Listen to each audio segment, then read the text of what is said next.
Okay. So we are recording, and welcome again to the webinar, What to Do When You Think the Boss is a Bully.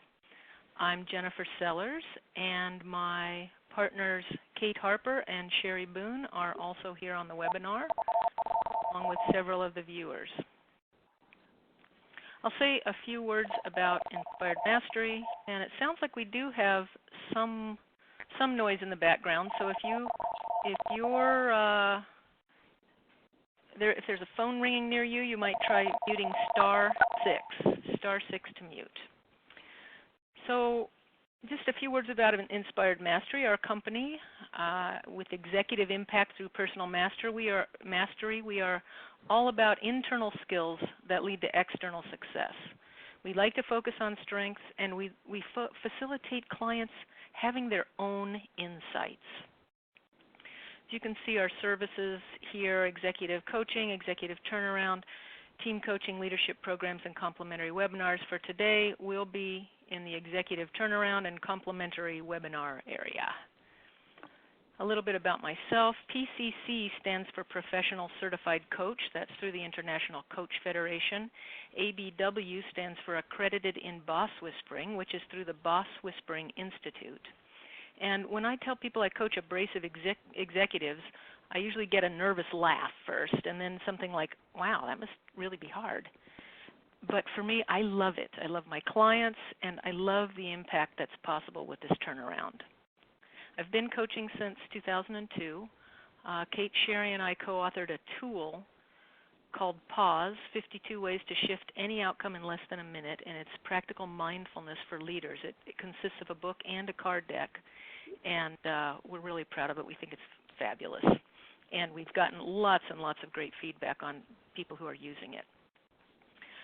My careers prior to being a coach, I was in education for 13 years, and then I worked under contract to NASA for about 10 years in doing education outreach in the High Performance Computing and Communication Division of NASA. So the problem is you think the boss is a bully, and I'll say more about the word bully in a moment. Workplace bullying is a current buzzword and a serious problem. A lot of people are saying it's kind of like the new sexual harassment. I just noticed this morning an article about the U.S. Department of Health and Human Services putting a policy up on their website, maintaining a violence-free workplace anti-bullying statement. So that's just more and more happening in the world around this all the time. And what keeps people stuck, meaning not able to move or do something about this problem, is fear and anxiety. The leader who people feel is a bully or is perceived as a bully, the employees and the coworkers on the receiving end of the behaviors, and the organization that doesn't know what to do, all are stuck because of fear and anxiety, and we'll talk about that as well. I'll be talking about all three of the areas, the leader and the coworkers and the organization. In terms of the leader, what does the abrasive behavior look like and where it comes from? In terms of coworkers, how they react and what to do for them. And related to the response of the organization, blocks to taking action, why doesn't the organization respond, benefits of taking action, and some strategies and support for the leaders, the coworkers, and the organization to move past its blocks. First, love that, it is kind of funny, but I just want to say a little bit about language and labels. So in the popular culture, there are a few things like this article from Fast Company a few years ago, the cover page, the title of the magazine, Is Your Boss a Psychopath? Take our quiz to find out how to cope if he is. All-time bosses from hell. So these kinds of labels can stick to both the bully and the victims or the targets. And the labels oversimplify a complex problem and prevent problem solving in my view. So here's three more examples: brutal bosses, the no asshole rule, snakes in suits, it's easy to demonize and make leaders with abrasive behaviors seem like they're characters in a play, and in my view, that basically amounts to bullying the bully. So in terms of language, you may start out thinking the boss is a bully, and I use that language so I can connect with people who have that particular problem. At the same time, I hope you'll join me in shifting the mindset and the language to a leader whose behavior is abrasive. So I'd like to take a little pause and find out what brought you here and what would you like to take away. Nobody is muted as far as I know, so if you can just state your first name only, and if you're willing to share what brought you here, let us know. This is Deb. I think for me it was just a curiosity factor. Just I don't have a boss that I feel is in any way that type of individual, but with the way some of those buzzwords are used around the business and different things like that, I thought, I'm really curious. I want to see what this is all about. It was enticing to me. Wonderful. Thank you. This is Elaine. I just came out of a interim HR leader position for a company where there was a bully, and I was the only person in the organization that knew that he was behaving like a bully, and there was an employee complaint on the ethics hotline, and I kind of had to push my way through several key people in the organization, including another outside consultant that wanted to treat him in a normal way in trying to do performance management with him. And to make a long story short, he behaved like a bully right up until the end, and they recognized that bullies have to be dealt with differently in performance management situations. So I'm here to continue my learning and to reflect on previous experience. Wonderful. Thank you, Elaine. Jennifer, this is Penny. Yes, and Penny. I am here primarily. I've encountered this problem in the past. I'm no longer with that company, but not only do I want to get some tools for the future if I run into that again, but I also want to see how you, or to find out how you would approach a company and working with them on that. The place where I worked was not very proactive in it, and really didn't see my issues as a problem. So I'm really just curious about what you have to say about all of it. Great, thanks. And maybe one or two more people briefly. This is Pat. Yes, Pat. I'd just like to know what's behind the curtain when you draw it back on a bully. Perfect, thank you. Anyone else? This is Mark. I work in human resources, and sometimes the bad behavior of the leaders is, I'm looking to acquire more strategies for dealing with that and making it a safer environment for the employees. Wonderful, thank you. And I'd like to be able to hear from everybody. I know there are still a few more people on the line. I hope you'll write your own what brought you here and what you'd like to take away on a little notepad so that you can check back at the end. So let's move on to what are those behaviors? What are the negative behaviors? Overreaction is one, and let me just say these are a list that is not comprehensive, but it's sort of a high-level list of a bunch that are common. So in overreaction, things like being really impatient and lashing out in anger, or very quick to judge harshly, or taking things personally.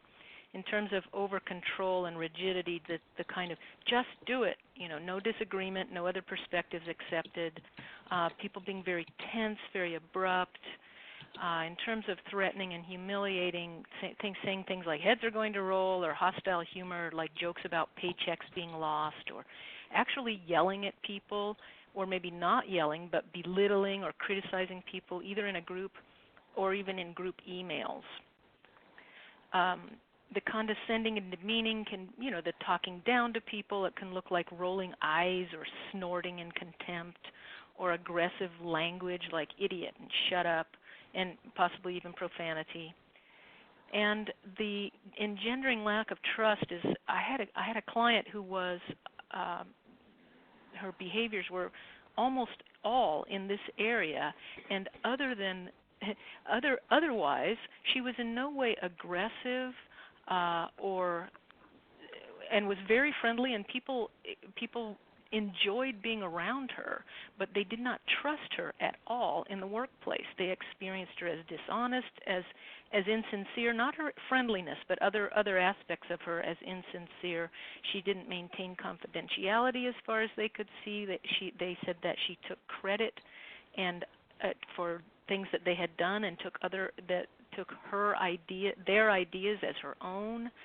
They were afraid that she'd do something to harm their careers, that she'd quietly get even in some way. So people felt very manipulated.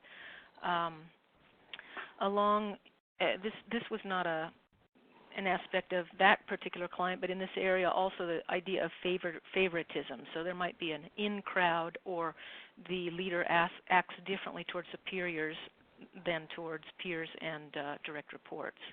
And then the passive aggressive or avoidant type leader, the one who actually avoids conflict, is very abrasive too. It creates a lot of distress in the workplace.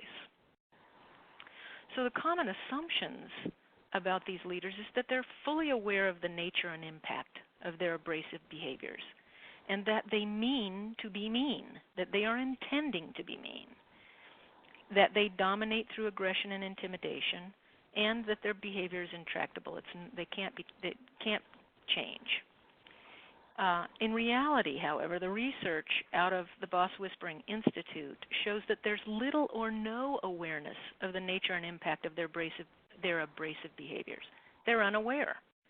And their intent, rather than being to be mean, is to do what it takes to get the job done. So in reality, they're defending against the threat of being perceived to be incompetent. And we will talk about that a little bit later, this competence equals survival idea. So they're afraid. And their means is to dominate, in the sense that they are trying to gain some control of the situation, and they do use either aggression, intimidation, or possibly avoidance, because their intellectual intelligence is very high, and their emotional intelligence is generally very low. So they're unskillful. And the fact is, their behavior is coachable. The situation isn't hopeless. So this will give you a little bit of perspective. It starts to answer a little bit of what's behind the curtain, for example. And you all have experienced this. You know this dynamic, the threat, anxiety, and defense. So there's a threat in the environment. The person threatened feels anxiety, and then they defend in some way, fight, flight, or freeze. And so in the Boss Whispering method, we call this the TAD dynamic. And it's about the primitive part of the brain, that amygdala, the reptilian brain. We all have it. It's not bad. We all need it. It does actually help us. And it helped us a lot more in earlier times, but it still is a useful thing. In terms of abrasive behavior in leaders, they perceive that threat to their competence because they are so used to being at the top of their game on everything. And you might notice in your own experience that those who are using these abrasive behaviors are actually very, very valuable to the company because of their technical ability, their high intelligence, their business acumen. So to find that in any way there's some kind of threat to their competence is anxiety provoking, and so they defend that threat. And again, in terms of the sort of low EQ, they lack that social sonar, the empathic capacity. So they're blind to the effect of their actions on others, and they don't read emotions well. And then they discount emotions. Why are they all worked up about this? I don't get it. Or just because I don't treat them with kid gloves, how could they think I'm out to get them? So, and again, in contrast to the low EQ is the high IQ. However, because we have not only that lizard brain, but also the neocortex, it helps us move into more skillful strategies. So it's next steps after threat, anxiety. We don't have to go straight to defense, or even if we go to defense, we can step back from it. We can pause. And it makes threat, anxiety, defense is not the end of the story. There's more to it. So it can turn into threat, anxiety, working it through. And that means we get our wits about us. And I think you'll notice that, not only abrasive leaders, but all of us fall into this pattern. It's part of our conditioning, and it's part of our wiring. So effective leaders will see a problem, explore the cause of the problem. Maybe the employee is unable to do their job. Maybe the employee is unwilling to do their job. Even if unwilling, they'll explore, and then they'll address the problem. Maybe they provide resources, training. Maybe they coach the people and help them think through things. Maybe they set limits and consequences. They might collaborate. They balance inquiry with advocacy. They have a lot of different tools in their toolbox to do that. On the other hand, leaders who behave abrasively see the problem. They diagnose incompetence in others. So that person is unintelligent or stupid, or they're lazy, or they're inept, or maybe they're inexperienced. I have a client right now who does not respect his boss because his boss doesn't have the same level of experience in the field that he has. However, the boss has lots of years of experience in management. And so but that part is not valued by this client.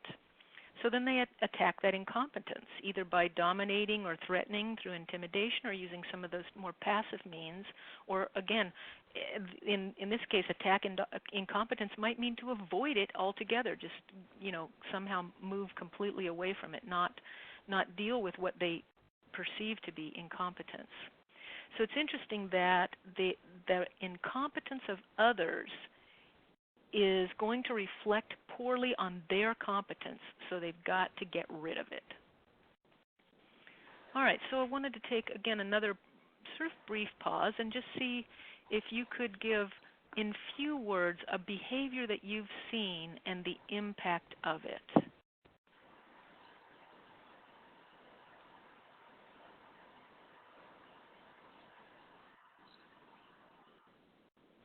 Okay, someone who doesn't listen.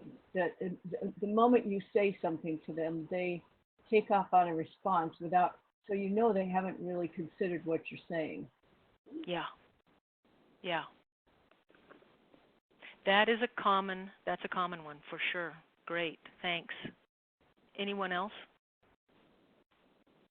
This is Sarah. I think too the dismissiveness that you often see kind of related to that. Where, kind of that my way or the highway. Yeah. So I have all, knowledge. I am not open to other pieces of information. And the impact is stop sharing, or they surround themselves with a bunch of yes people. And those are the people who survive, I think. Right. Okay, good example. How about Jennifer, hey, this is... Yes. This is Penny. I had one, and actually this happened to me. The gentleman in particular, our meetings were always started with some sort of a reflection. And one particular meeting, there was a reflection this gentleman had, and clearly he had gone to some length to choose it, because he turned the words around, and then he would say something, then he would pause, and he would stare at me until everybody looked up to see that he was staring at me, and then he would move on. And he did it like 2 or 3 times in the course of this particular reflection. It was quite embarrassing. What was the impact on you, public Penny? humiliation thing. Yeah. And what was the impact on you? I was thinking about the preface to what happened before the not listening, and it was usually at a meeting where somebody, where he would, they're not all he's, but seems like a few of them are, he would be real gushy at the beginning of the meeting and at the end of the meeting, and I think he thought that meant that he got it. To him, it meant he got it. But during the meeting, he didn't listen at all. So you gave up. Yeah. Okay. Good. Good. So let's move on. In fact, what you're talking about a little bit is, the impact on coworkers, and after this giving up and sort of hiding, a lot attrition happens. There's a Gallup survey that shows that the main reason people quit is a intolerable boss. Absenteeism, there's a higher incidence of stress-related illnesses and higher incidence of substance abuse. Of course, decrease in morale and motivation, which leads to a decrease in productivity, increase in legal actions based on hostile environment or discrimination, and in extreme cases, the sabotage and homicide, like sort of going postal kind of thing. So what happens with coworkers is the same thing. It's the same dynamic. They might fight back in some way with an equally unskilled behavior. More commonly, they flee by either leaving the organization or just kind of hiding out or gossiping with other coworkers, or they freeze, just don't do anything in the moment. And the fleeing and freezing is sometimes because they're afraid, and sometimes, in addition, it's because they've already tried reporting it and they don't see any action from it. And there are also those who do work it through. They take appropriate action. They at least attempt to set boundaries with the leader around the abrasive behavior. They talk with other coworkers, not to gossip, but to find solutions, and they do report their experiences to management or HR or both. And in terms of the organization, again, same thing. We're all operating under the same principle. So just to ask you all, what are the things that you think get in the way? An organization and the people in it have the ability to pause and step back and to work it through. But sometimes that doesn't happen. So what do you think is at play?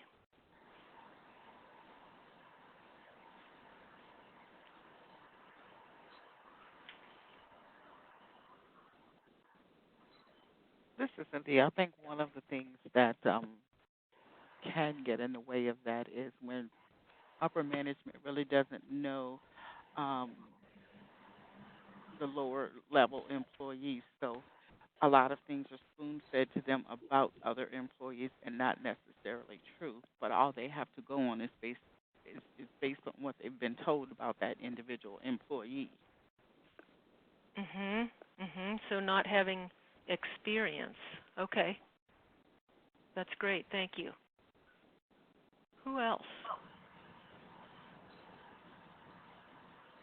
Well, this is Pat again, and this is Sarah.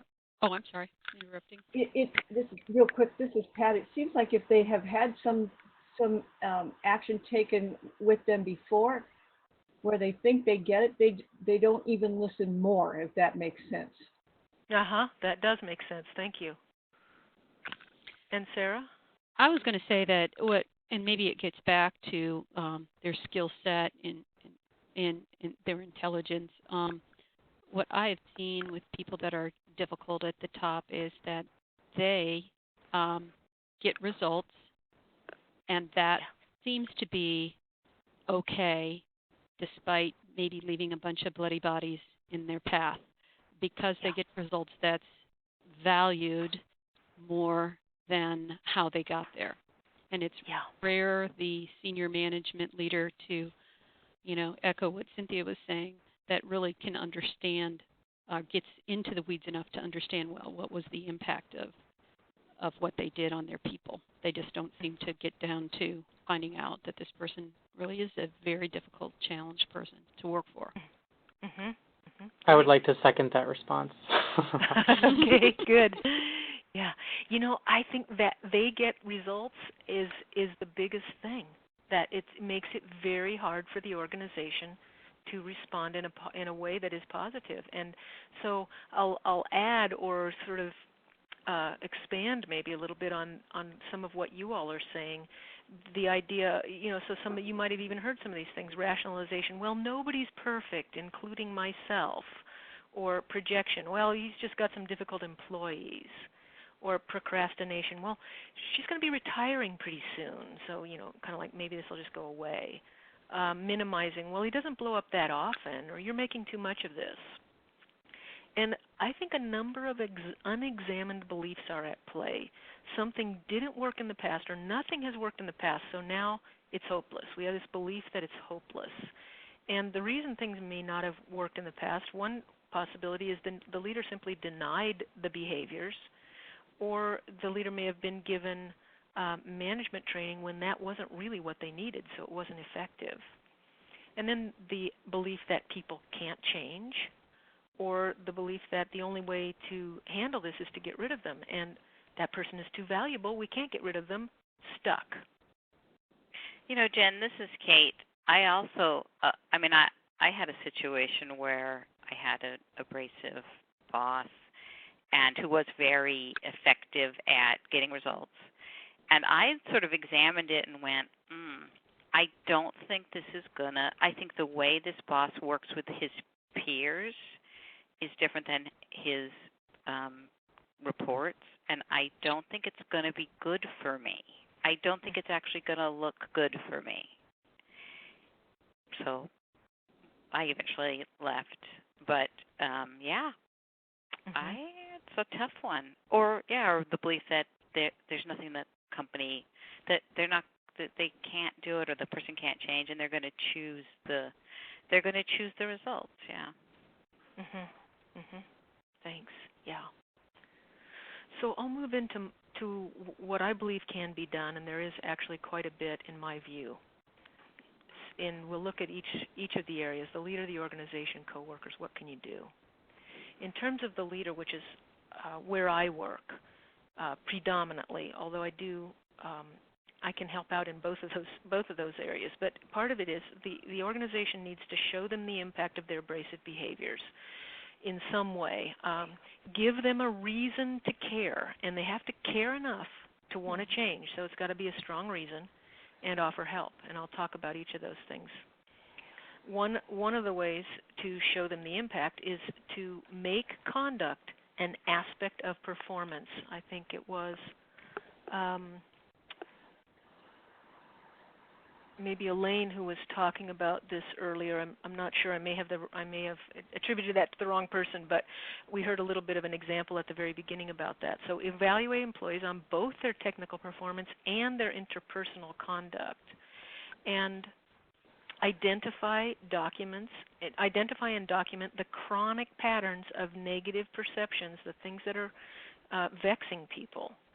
And you've got to present those patterns as evidence of the unacceptable conduct. We've had a steady stream of complaints, or even just a few complaints, and when you get complaints, that's usually things have gone to a certain point, right? So we've had complaints from coworkers about their experiences interacting with you. We don't expect to see this. This is not acceptable. It cannot continue. We need to have you turn this around. And in having this conversation, it's important to avoid fact battles.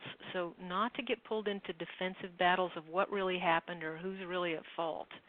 The fact is that we don't know and cannot know exactly what happened. We weren't there when these incidents occurred, but we do know one fact. Your coworkers feel they're being treated disrespectfully, and this can't continue. So it makes you give the perceptions and the feelings. That's the fact. The fact is, negative perceptions are out there.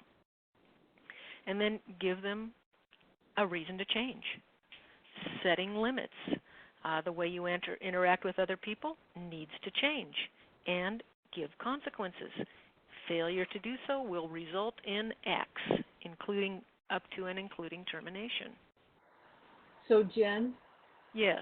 The compelling reason is a self-interest reason to care? Yes, I would say yes. Okay. And self-interest, may be your job. Am I answering the question or not? Yeah, when I read reason to care on the other slide, I was thinking I couldn't think of any reason why they would want to, but you're saying it has to be probably the first way to get through is self-interest. Yes. Yes, Thank you. because and I'll tell you what, the biggest self-interest piece I know about with this population is going back to that competence piece. So if they are discover through the process of someone talking with them about it that they are not competent in an area. So in interpersonal communications, they are seen to be not competent. They want to rise to that. They do not want to be incompetent in any area. So that expands their value of competence to include that. Yes. That's yes. good. Thank you. They sort of have to, if they're going to make that change.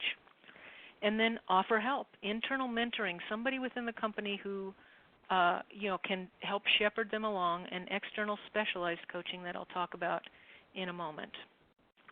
In terms of the coworkers, you probably basically know what to do from an HR perspective even better than I do, but it's really about listening, gathering the facts, the incidents, the frequency, validating people's feelings and letting them know, yeah, you're not crazy, investigating their reports, exploring those reports of abrasive conduct, documenting the findings, then taking the necessary action with the leader will have, of course, a positive impact on the coworker, and if they've had some real abuse and are really suffering, to refer them to the employee assistance program.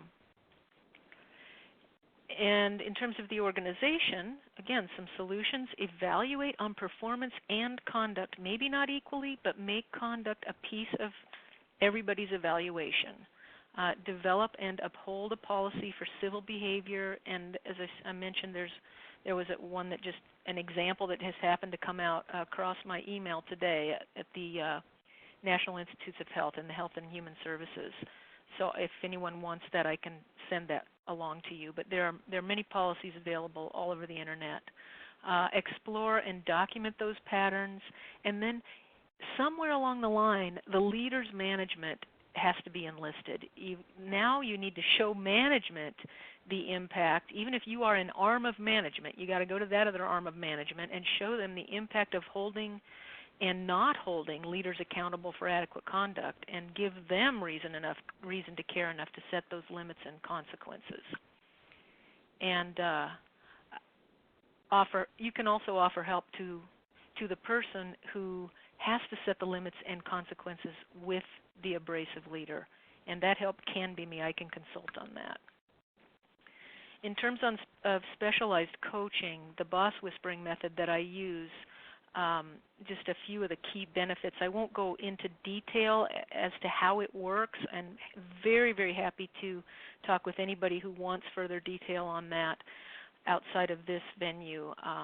But really the main thing is that the client develops some emotional intelligence, and Goleman and others have said all along, emotional intelligence is not like intellectual intelligence that's basically fixed. It is possible to learn. So they develop empathy by seeing others in that TAD dynamic. They look at the threat, anxiety, defense, and they start by looking at others and say, okay, how might I be a threat to these others? This is after they are given feedback on their own behaviors. So then they say, okay, I coach them on how are you maybe perceived as a threat? And they begin to see, oh, wow, I see that this behavior is doing that. And very, very naturally, they shift and begin to see, wow, I have some anxiety, and this is why I'm acting the way that I do. And so they begin to see inside themselves and be able to manage that. And then just go through coaching to work on new strategies, test out some theories, try things out, go try some new practices, come back, see how they worked, and a sort of upward learning loop. The highly personalized assessment is just high touch, low tech. Go talk to. I interview on the behalf of the client. 6 to 8 to 10 people, and the data that is gained from that is behavioral. So I find out, what is this person actually doing? What does it look like? What does it sound like? That is causing these negative perceptions, and for the first time, the leader knows what's causing distress in others. I know you may think that it's amazing that they don't realize, but I'll give you one example. A woman I was working with who had just the most beautiful turnaround. She was given the feedback that one of the themes in her feedback was about being abrupt. And so one of the ways this looked was a person told me that in a meeting, at the end of a meeting, she'll close down her laptop, kind of slam it down. She's up and out of her chair and down the hall before anybody else is even standing up or starting to move. And, they saw that as she's kind of like, dismissive, as someone used that word earlier. She was being dismissive of them. And she had no idea that was how she was being perceived. She was just in a hurry. So it's easy to change that kind of behavior when you know what it is.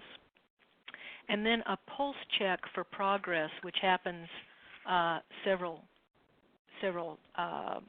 couple of months in, actually, maybe 8 or 9 sessions in, to both find out. By then, actually by about the 3rd or 4th session after the feedback is delivered to the client, people should begin noticing difference in the client's behavior because it happens that quickly. And then around 8 or 9, 10 sessions along, I do a pulse check. I go back to the same people and check on how are they experiencing this person and what are the behaviors like now. So the outcomes for the leader are that the client really begins to understand his or her role in where these negative, how she's or he is generating these negative perceptions. And they develop strategies for achieving their same objectives without resorting to unskillful behaviors.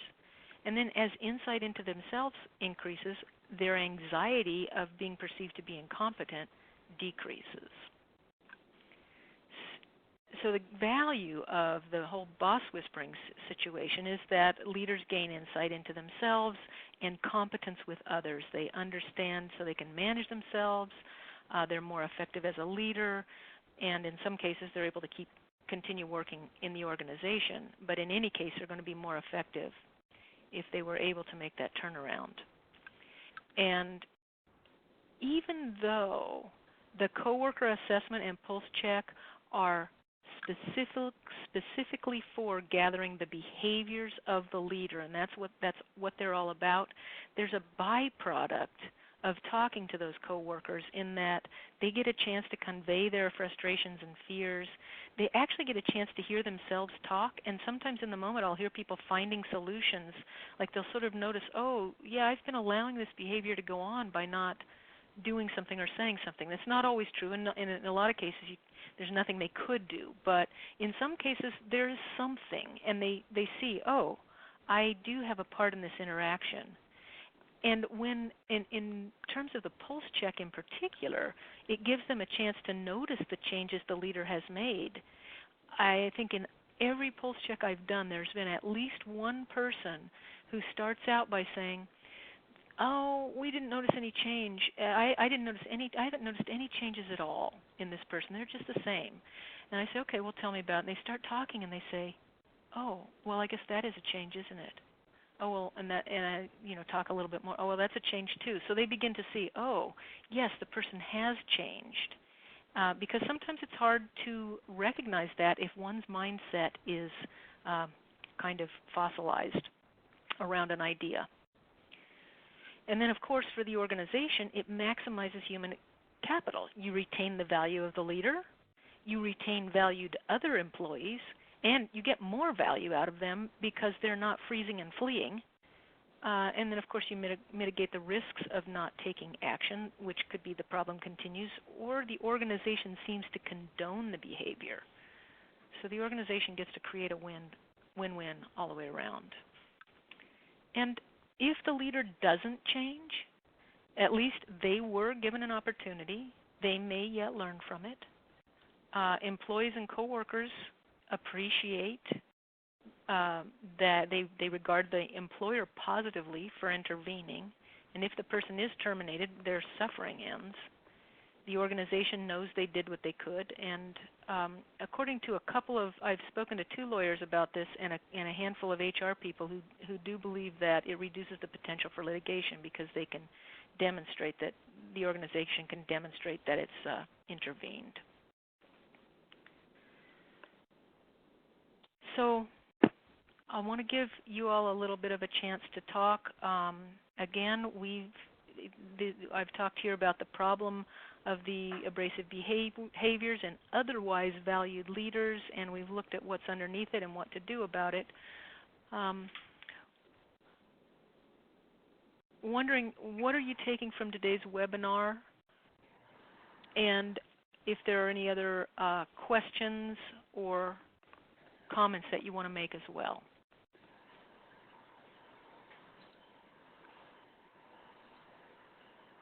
Well, this is Pat. Can you hear me? Yes. Yes. Oh, okay.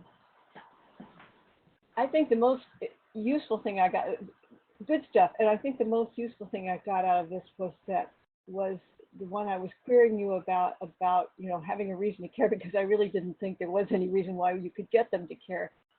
And even, I wasn't even sure self-interest could do it, but by you pointing out that it was about expanding their sense of value of competence to include something, that really helped me.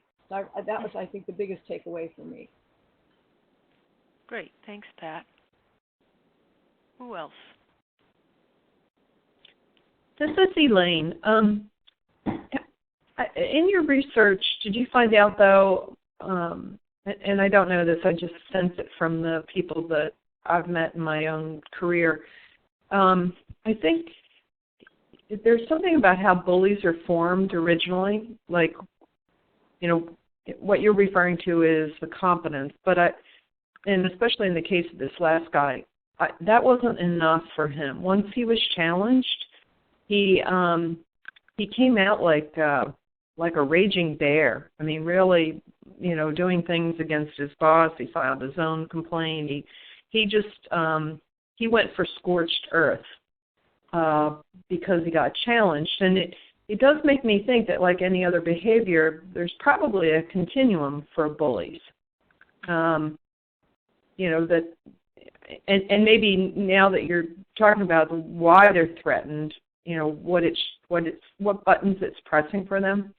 So I'm curious, in your research, did you come across any of that? Because certainly in this case, there really wasn't a place for this guy, especially after, he was asked to change behavior. His response to that clearly made it obvious to everybody that there wasn't any way he could operate in this organization. He was so off the trail of normal behavior.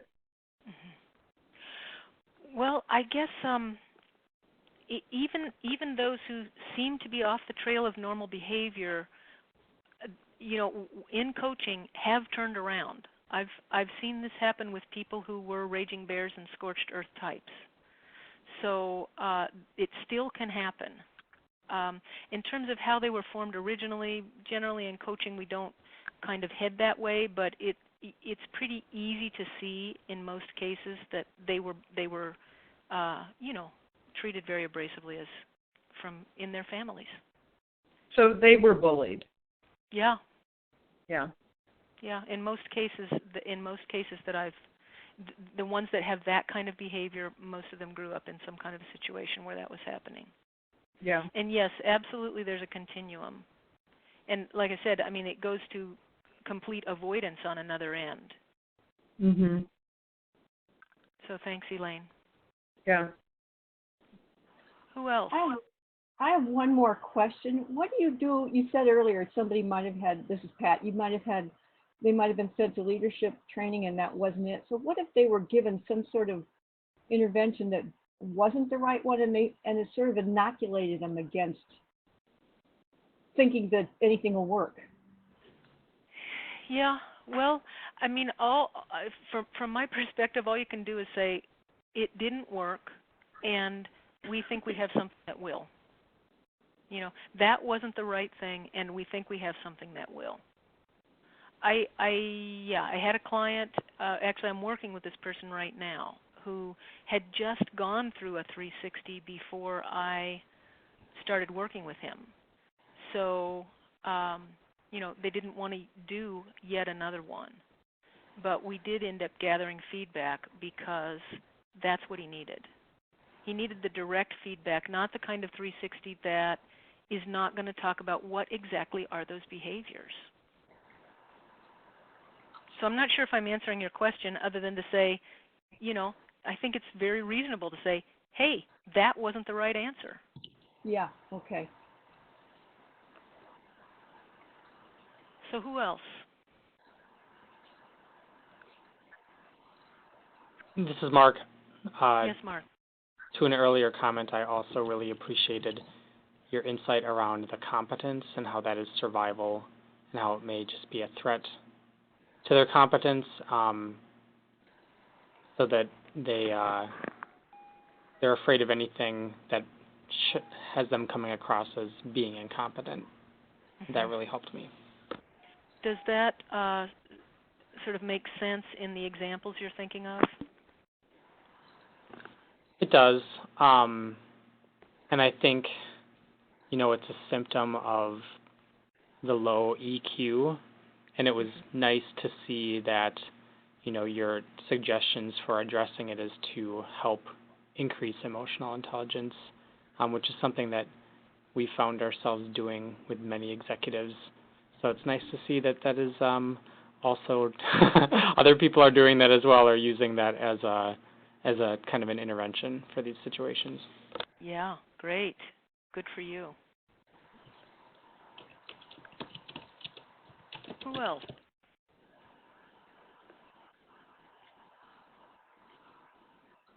Jennifer, this is Penny.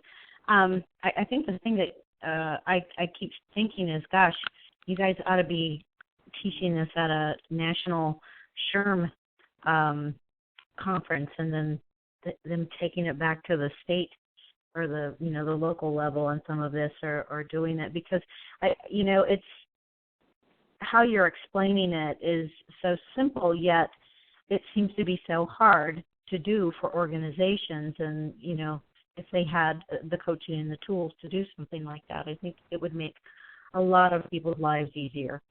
Mhm. Mhm. Jen, this is Sarah. Yes. And I don't know if you covered this or not, but are there techniques that you can give to individuals who, maybe not be very high in an organization that are dealing with a really abrasive boss, that they themselves, they may not be able to present the information to that individual because of fear of reprisal, but what are some techniques they can do to actually get the person maybe to be a little bit more aware of how they're coming across in a diplomatic way? Yeah,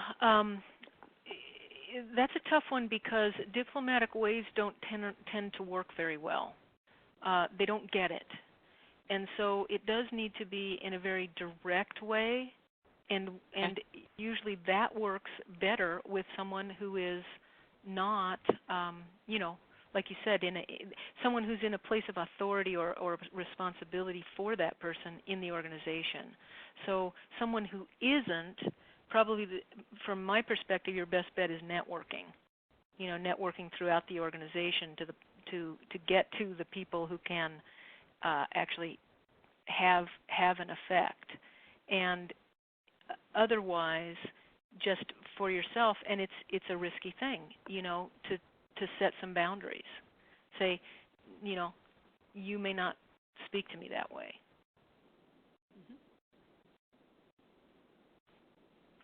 Again, I'm not sure that's helpful because the person you're in, if you're not at in a position of authority, you either have to get to one, find someone, or there's not a lot. There's not a lot. You can also actually, one other recommendation is to gather a group of people and go together to someone who is in authority. Jen, this is Yes. Cynthia. I've posted something. I just can't talk at this time, but I've Yes. actually posted something. Just kind of what I'm taking away from this. So it's been very helpful, and I do for one thing. I missed the last part. No, I was just saying that this has been very helpful, and I just wanted to thank you. Ah, very good. Thank you. Yes, I see your post here. Thank you. Okay, maybe one more share.